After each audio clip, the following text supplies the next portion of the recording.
Sao Paulo, Brazil, 1988. Gulf Breeze, Florida, 1988. Las Vegas, Nevada, 1990. Mexico City, Mexico, 1991. Wow! Whatever it is, it's something strange. What do all these cities have in common? There are so many UFO sightings reported in these places that they are all considered to be UFO hotspots. A UFO hotspot would be an area that represents a high number of sightings of abnormal or unusual aircraft that are unidentifiable. It's been long recognized that UFO sightings tend to come in waves. In other words, there's an area of the country or the world where the number of UFO sightings increases for some unknown reason. There are theories about why these areas seem to attract UFO attention. To some, the reason is the natural forces of the Earth, like volcanoes and earthquakes. The UFOs appear to be observing us. Well, the UFOs have come to certain spots because of what's going on at the time. One of the things that seems to stimulate UFO activity is a major disruption in the Earth. Still others believe that human behavior is at the root of these sightings. One of the things that has to do with hotspots is that once somebody notices something, then others are going to look also.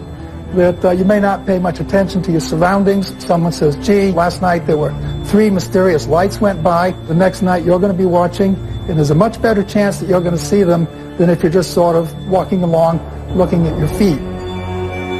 According to the National UFO Recording Center, there have been more than 13,000 UFO sightings in the United States since 1990, making such places as the mysterious Area 51 in Nevada, Washington State, and Florida UFO hotspots.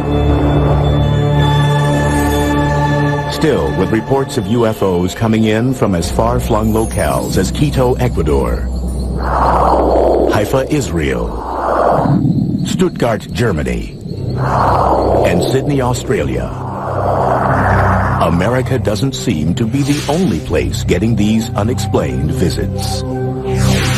Many people don't realize that UFOs are not seen only in the United States. They're seen all over the world. There are hotspots all over the world. Brazil is one of those hotspots. With 549 sightings, Brazil was second only to the United States in reported UFO activity in 2001.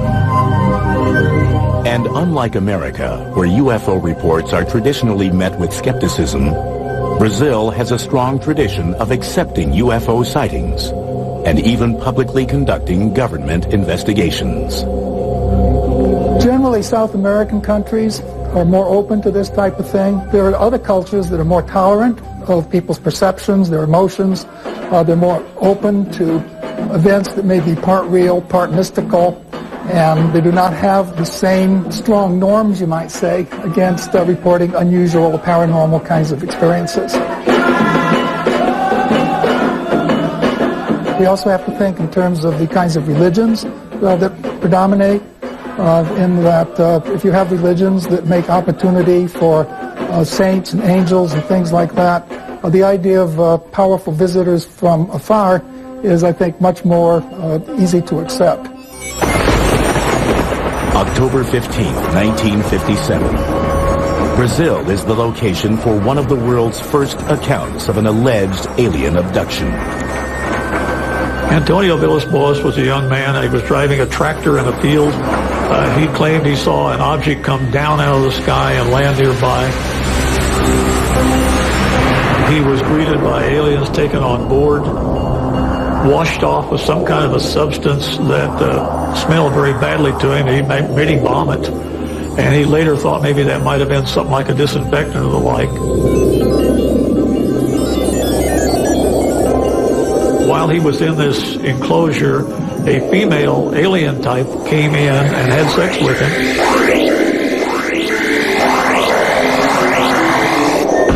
And then went away, and he was dumped back out. To many, this seems like an outlandish story. But Villas-Boas' reluctance to profit from the incident lends the tale an air of credibility in many quarters. And several months after the incident, the story gets some scientific backing when he is diagnosed with radiation poisoning. He is examined by Dr. Olavo T. Fontes, a professor of medicine at the National School of Medicine of Brazil. One of the very important people in Brazil was a Dr. Olavo Fontes. He was a medical doctor. He worked for the Brazilian government. He investigated the case, and he said that as far as he was concerned, it was a good case. It really happened the way that the young man said. Less than 6 months after the alleged Villas-Boas abduction, the Brazilian Navy has a well-documented encounter with a UFO. In February of 1958, aboard the Almirante Saldanha, a civilian photographer named Almiro Baruna takes 5 photographs of what seems to be a ringed, oval-shaped object. The photographs are shown to Juscelino Kubitschek, the president of Brazil. Not wanting to keep this information secret, Kubitschek releases the pictures to the public, and they soon appear on the front pages of the nation's newspapers. That particular UFO was never seen again, but UFO incidents like that on board the Almirante Saldanha continue to be reported to this day in Brazil.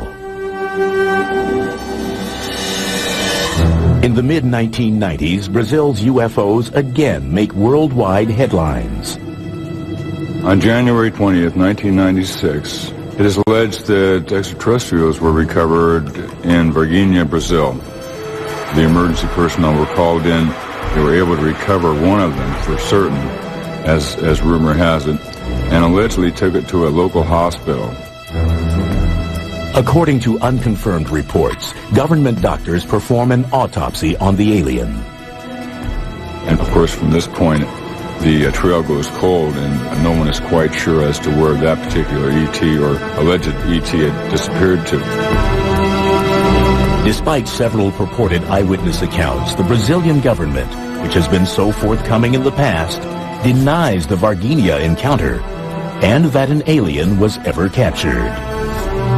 Everything that was in any way connected with this sighting somehow vanished. Ironically enough, after this creature was allegedly recovered, there was a high number of UFO sightings in the area.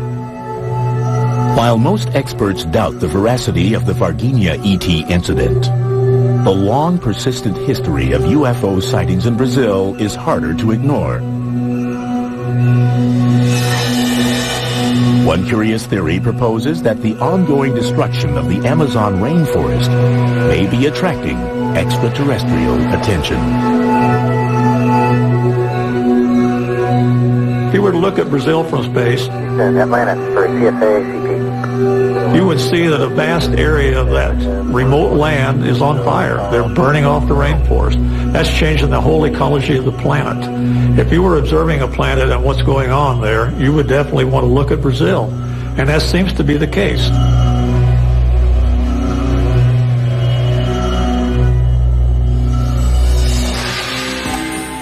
Coming up, in Mexico, mysterious images caught on tape during a solar eclipse seem to suggest that the world's sacred sites may be UFO hotspots.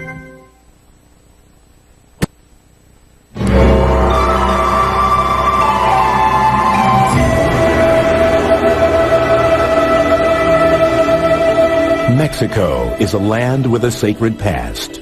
A land dotted with pyramids built by the ancient Mayans and Aztecs. Monuments to the gods still standing hundreds of years after their makers are gone. Could the sacred energy that permeates these buildings be attracting otherworldly visitors and making Mexico a UFO hotspot? There are areas around the Earth known as sacred spots.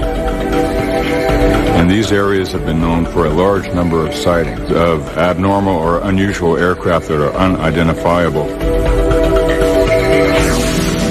July 11th, 1991, in an event predicted hundreds of years earlier by the Mayans. The longest solar eclipse of the 20th century shrouds Mexico City in midday darkness. Millions of people look towards the heavens, many armed with their video cameras. But their cameras capture more than they expect. People all over the city, Mexico City, were taking videos. And they were getting things that weren't the eclipse. They were getting strange things flying around in the sky. Nearly 20 different people scattered across the city videotape what appears to be a saucer-shaped object floating above the horizon. Theories surface as to what the strange object may be. Once the moon passes directly in front of the sun, of course, it gets quite dark, and you start to see the stars, you can see the bright planets, you can see Venus or any other bright star or planet that happens to be above the horizon at that time. Undoubtedly, that's what a lot of people were seeing. But when all of the different videos shot from multiple locations around the city are analyzed, the images seem to show Venus and the mysterious object as clearly separate entities. Some experts offer another theory. Perhaps the phenomenon is the result of the video cameras themselves, as Mexico's emergence as a UFO hotspot coincides with the proliferation of affordable home video recorders. A camcorder is made with an automatic focus and an automatic aperture control to try to control the amount of light. And so it is not made to focus against a dark background. An automatic camera cannot focus on these objects without seeming to impart motion and changes in shape to it. But many disagree that the sightings were just a trick of the camera and point to subsequent events as proof. Over the course of the next 6 years, more than 1,500 videos and photographs of UFOs surfaced throughout Mexico. Many of the alleged UFO sightings appear near ancient Mayan and Aztec pyramids. One area with a lot of sightings is Tepoztlan, a resort village some 60 miles south of Mexico City. According to UFO researcher Carlos Diaz, 60% of its residents report having seen a UFO. And local air traffic controllers confirm that radar regularly detects unidentified objects over the area.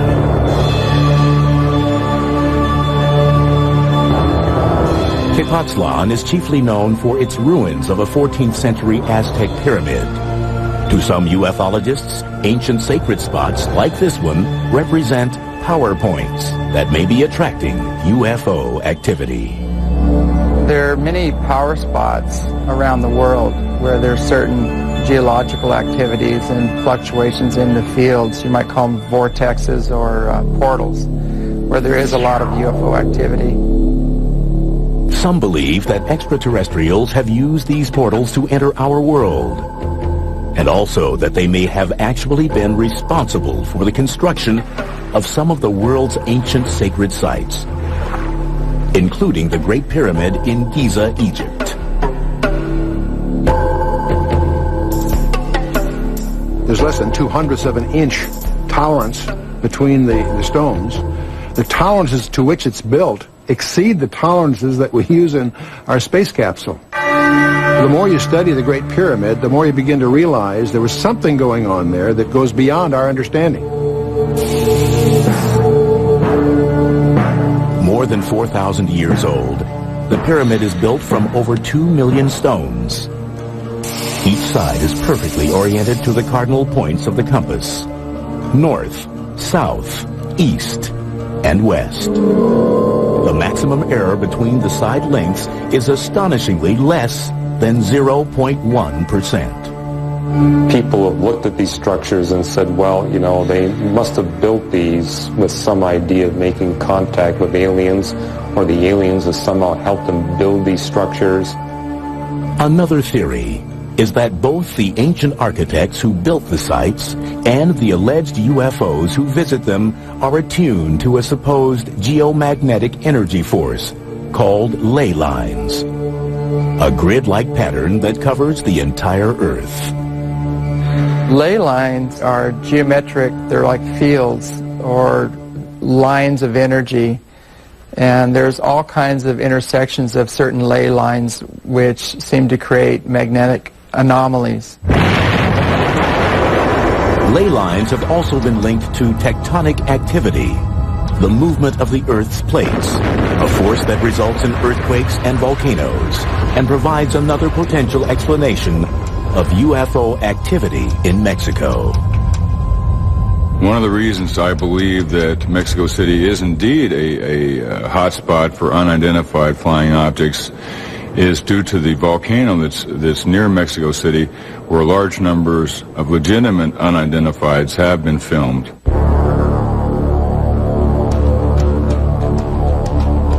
UFOs have frequently been reported near Popocatépetl, Mexico's Smoking Mountain. They've been keeping a camera on that mountain ever since it started erupting, and they've been finding in those pictures very clear disc-shaped objects. Now, some people have tried to explain them as rocks that are blasted out of the volcano, and they take an aerodynamic flight path and look like there's something flying when they're not. That's pretty hard to believe when you see the direction they actually go. They come down and toward the mountain rather than going up from the mountain. Why would UFOs hover over volcanoes? One theory proposes that high levels of hydronium ion, also called H3O, are typically found in places with increased geological activity, like volcanoes. H3O has an extra hydrogen atom in it, and that extra hydrogen atom can be split off and used as hydrogen fuel or for energy. And it's in the splitting of this extra particle that you can create a fusion effect. It's possible that these UFOs may be harnessing this type of energy for their systems to perhaps propel themselves through the atmosphere. So perhaps UFOs are interested in Mexico more as an intergalactic gas station than for its sacred ancient structures.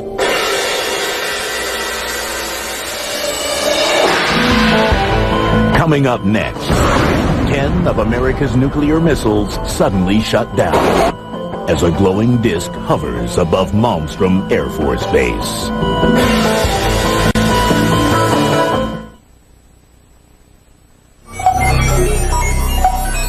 As the control center for some 221 Minuteman intercontinental ballistic missiles, Malmstrom Air Force Base near Great Falls, Montana, is an essential part of the nuclear arsenal for the United States.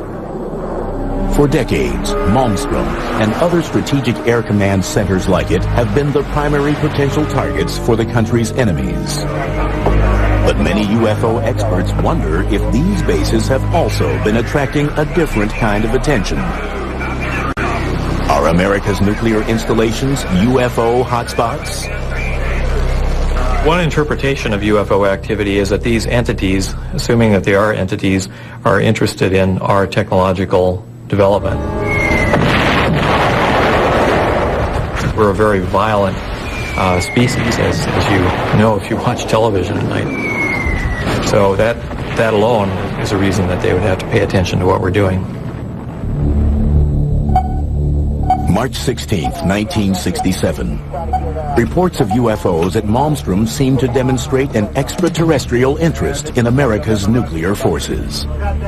The way it happened, according to Robert Salas, who was stationed underground in one of the missile complexes, was that he received a phone call from a security guard up on ground level, saying, in effect, that there was a large, red, glowing, disc-shaped object hovering in front of the facility.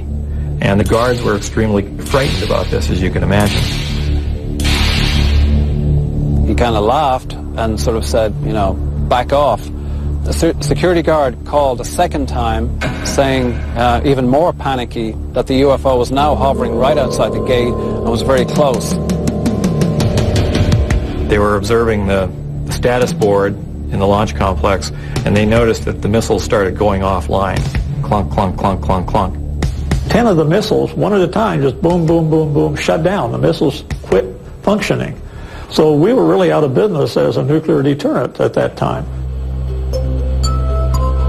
The incident at Malmstrom is neither the first nor the last time that the security of the United States nuclear sites is supposedly compromised by a UFO incursion.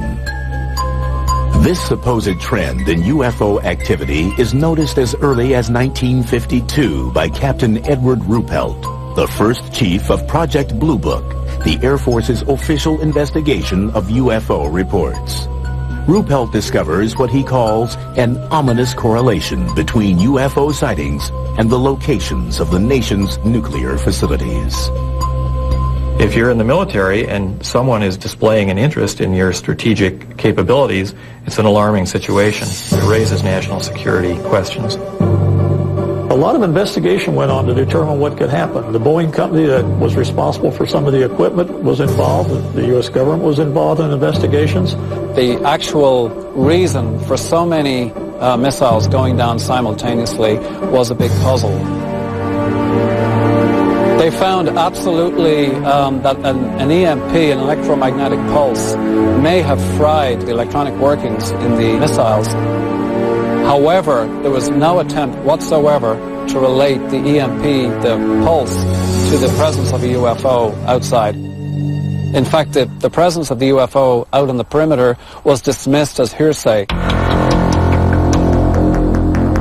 We have no hard evidence that there really were any UFOs there. Nobody got any clear photographs or videos or anything like that. We just have somebody's perception that they went out and they saw a light in the sky. But the source of the EMP, a radiation wave that disturbs the function of electronic equipment, remains undetermined. And the government has never explained why so many missiles malfunctioned at the same time. It's important to bear in mind that these missiles are designed to be independent systems. So if you do something to affect one missile, it won't affect all the other missiles because they're totally separate. So whatever caused this event was able to shut down a whole variety of missiles that were spread around a large geographical area around the launch control complex. Fewer than 10 years later, 5 Strategic Air Command bases, including Malmstrom, are placed on high priority alert as a result of repeated reports of UFOs over nuclear weapons storage systems. In 1975, right along the northern tier frontier, in many of the different Air Force bases, Falconbridge in Ontario, Canada, Loring Air Force Base in Maine, Woodsmith Air Force Base in Michigan, Minot Air Force Base in North Dakota, and Malmstrom Air Force Base in Montana, all experienced a series of unidentified objects.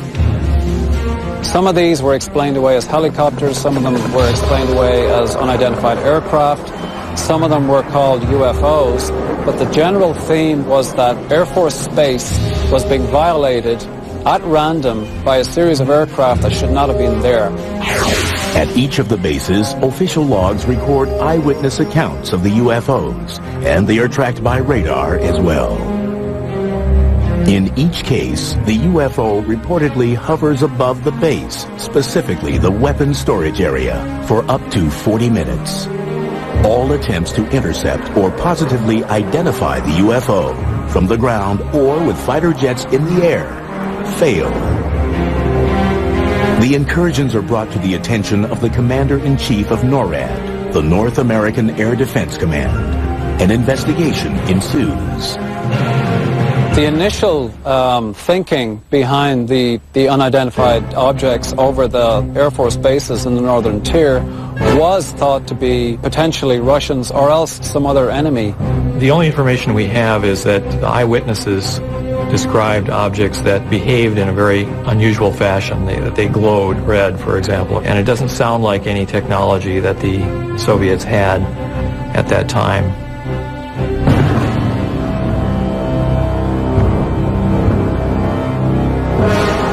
Another theory is that the UFO incursions were a type of readiness self-test to check the security of the bases in the event of an attack. But if it was a test, the bases performed poorly. The Air Force personnel were completely at sea as to what was happening. They were actually calling the law enforcement people in Great Falls, Montana for help because unidentified aircraft were buzzing them in missile-controlled silos. They had no idea what was going on. Aside from acknowledging that unexplained events have occurred at the northern tier bases, the U.S. government remains characteristically silent on the question of whether American nuclear installments are indeed UFO hotspots. To my knowledge, there's no published report explaining what happened. It's simply a mystery. And as far as the government is concerned, it can remain a mystery. According to the Air Force fact sheet on UFOs published in 1996, no evidence has been presented to indicate that further investigation of UFOs by the Air Force or other government agency is warranted. But for some, the base sightings are not quite as open and shut a case as the government would have us believe. We think the reason that the military tend to downplay this whole phenomenon is because the Department of Defense, by definition, needs to defend. And if theoretically there are objects that are able to violate United States airspace with impunity, that sets up a very big question mark about the efficiency and the abilities of the Department of Defense. But they are as bewildered and as puzzled and as intimidated as everybody else is.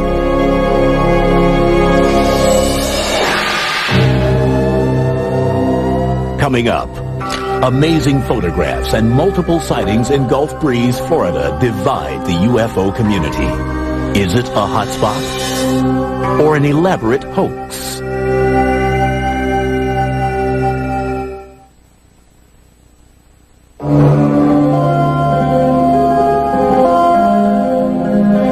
It's November 11th, 1987. And Ed Walters, a building contractor in Gulf Breeze, Florida, is about to experience the UFO phenomenon firsthand.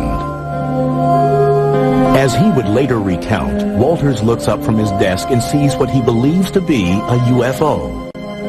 He grabs his Polaroid camera and ventures outside. Walters manages to snap a photo of what appears to be a glowing, dome-shaped bluish-gray craft, hovering about 200 feet in the air. From 1987 to 1992, the small town of Gulf Breeze, Florida is famous for being an alleged UFO hotspot. Hundreds of eyewitnesses claim to see strange objects and unexplained lights in the sky. But Gulf Breeze is mired in controversy and allegations of a hoax. And Ed Walters stands at the center of the storm. On November 19th, 1987, 8 days after Ed Walters allegedly had his UFO encounter, the Gulf Breeze Sentinel publishes 2 of his 5 photographs. The next night, Walters claims to see another UFO and manages to take 4 more pictures, but decides not to publish them. Still, UFO fever has gripped Gulf Breeze, and by November 25th, reports of UFOs are pouring in. Hotspots are very intriguing. These are places where there are multiple sightings. One person sees something and a number of people see it shortly thereafter. The first person who notices it, the sense grants permission for the other people to make similar reports. Over the course of the next 4 months, Walters takes more than 20 photographs of a strange vessel on more than 10 different occasions. He even shoots 1 minute and 38 seconds of video of a UFO sighting on December 28, 1987. Walters, who chooses to remain anonymous at first, soon becomes the central figure in the Gulf Breeze sightings. But he isn't the only one who is seeing strange things in the night sky. Pensacola area, Gulf Breeze area, is not just Ed Walters. There were literally over 130 UFO incidents involving more than 200 witnesses in this area. And Ed Walters was only involved in 34 of those incidents. But it is Walters whose photographs and claims attract the attention of MUFON, the Mutual UFO Network, a non-profit organization that studies UFO phenomena. In February 1988, MUFON provides Walters with a specially designed tamper-proof camera in order to authenticate his UFO experiences. It was a multi-lens camera that could take more than one view at the same time. We bought new film, we put it in that camera, we had it certified as new. We had closed the camera, sealed it with wax. He was allowed to use the camera, and he did get some pictures. It was, again, opened then under security conditions. The films were developed, found things on the film, and there's no way he could have faked that one. By the end of 1988, 7 different MUFON investigators have analyzed the evidence in Gulf Breeze. Meteorological and site survey analyses conclude that the photographs were likely to have been taken on the days and at the times that Walters alleges they were. Walters himself passes a battery of examinations, including 2 polygraph tests. MUFON, satisfied that Walters' claims are real, officially authenticates the Gulf Breeze sightings.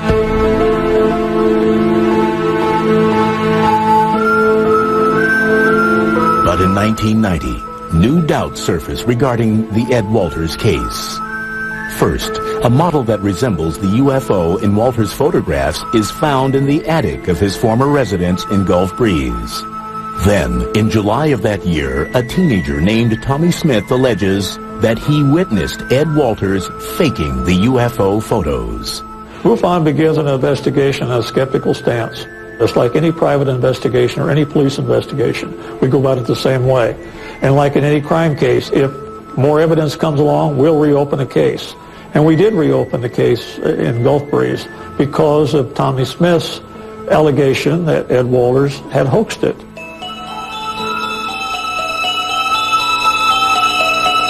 MUFON sends 2 new investigators, Rex and Carol Salisbury, to Gulf Breeze. The Salisbury's findings indicate that Ed Walters doctored the photographs, particularly one called Photo 19, that shows the reflection of a UFO on the surface of a road. The Salisburys believe that the photo was most likely made by using a small model and double exposure. But their conclusions are rejected by MUFON. They believed that the other sightings at Gulf Breeze were real. They stated that in their reports. They just didn't believe Ed Walters. Basically, MUFON fired them and sent somebody else in to authenticate, quote-unquote, the sighting. The new investigator, named Gary Watson, questions the veracity of Tommy Smith's testimony. He also alleges that the model UFO found in the attic of Walters' former home was planted by someone who wanted to discredit Walters. Watson concludes that Ed Walters' photos and story are true. Despite the controversy over the Walters sightings, reports of a new UFO begin to emerge in Gulf Breeze. Instead of looking like ships or vessels, the new sightings are characterized differently. There were various kinds of lights that were seen. Big red globes, little white lights, some lights that maneuvered, some hovered, some shot away, some just disappeared. Wouldn't you know it? From 1990 through 1992, residents of Gulf Breeze see the strange lights so often that they give them a nickname, Bubba. They organize sky watches, and by 1992, there are 170 recorded UFO sightings of Bubba. But then, in 1992, the lights disappear as mysteriously as they had appeared 2 years earlier. The lights have never been explained, and the Ed Walters case still divides the UFO community. Although strange lights are still occasionally seen in Gulf Breeze, it is no longer considered to be a UFO hotspot. Whatever supposedly was going on in Gulf Breeze, it's not going on anymore. Oh, look at that. Look at that. Oh, it doubled. There it goes. It's doubling. Up next, a Washington state man claims to be living in the middle of one of the world's major UFO hotspots.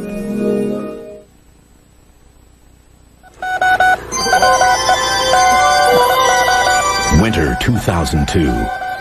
Deep in the Mojave Desert, an alleged UFO hotspot, a flashing light beams a hopeful Morse-coded message to the stars. Hello, we are peaceful. Dr. Colm Kelleher and his colleagues at the National Institute of Discovery Science, or NIDS, are searching for signs of intelligent life in the universe. Armed with a light-gathering telescope, an electrospectrometer to analyze the light, and geomagnetic sensors to measure radio and microwave emissions, Dr. Kelleher hopes to amass physical data to prove, beyond a scientific doubt, that UFOs exist.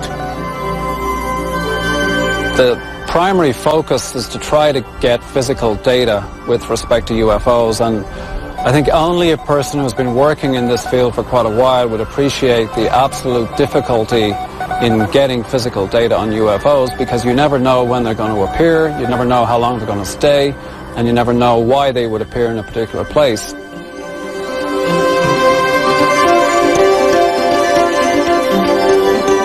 NIDS operates a 24-hour hotline for UFO sightings.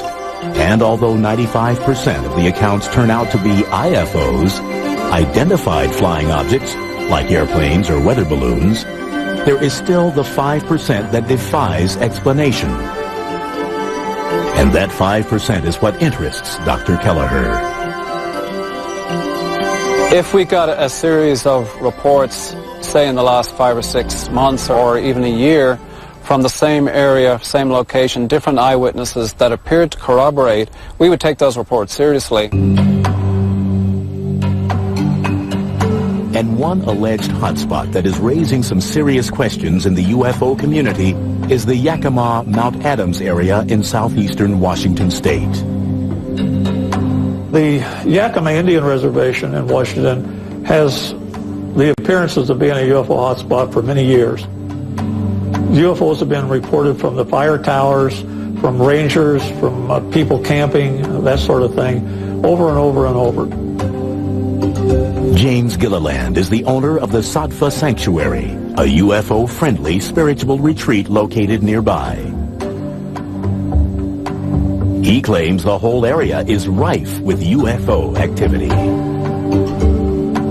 The sanctuary here is located right at the base of Mount Adams, next to the Yakima Reservation, and it has over 100-year history of recorded UFO activity. Well, I'd say this is probably one of the major hotspots in the world right now, because it's almost nightly that we see at least 1 or 2, if not 15 to 25 UFOs flying in the area. Gilliland and fellow seekers gather regularly in the summer months for sky watches. They play music and meditate and wait patiently for UFOs to appear.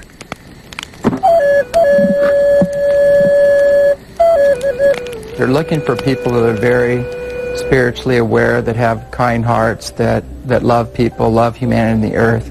And those are the ones that will be ambassadors to bring forward their message, because those people have risen to the occasion. As Gilliland and others see it, the anomalous lights that appear above his property exhibit both intelligence and intent.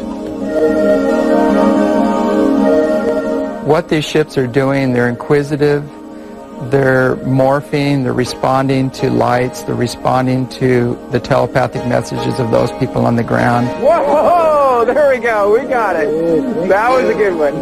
We actually had some that morph from a round object to a triangle when we draw a big triangle in the sky, and then it goes back to a round object and then leaves again with multiple witnesses.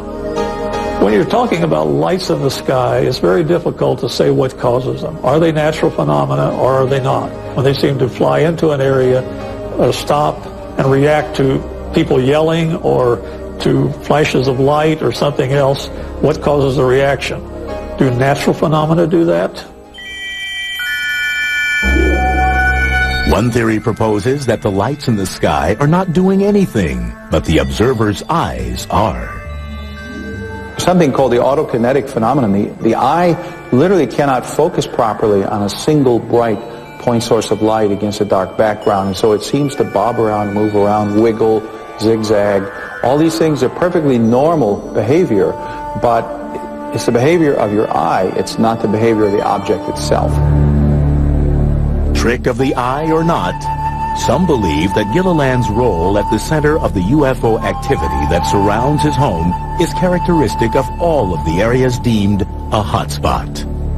We've investigated in a couple of quote-unquote hotspots, and we are beginning to realize that any of the areas that we focus on usually has a single individual in that area who becomes a lightning rod for multiple reports from the community. When you have a charismatic leader or somebody who's identified as an authority on UFOs, people will go where that leader says the UFOs are to be found, and there'll be more people watching, and you'll have more sightings reported in those areas. But it's a psychological, sociological kind of a thing. It's not related any way to what's actually up there. The major portion of people that are coming here are more aligned to trying to understand the experience on a more spiritual nature, but we do have a lot of, we call them looky-loos, that are coming just to try to see one.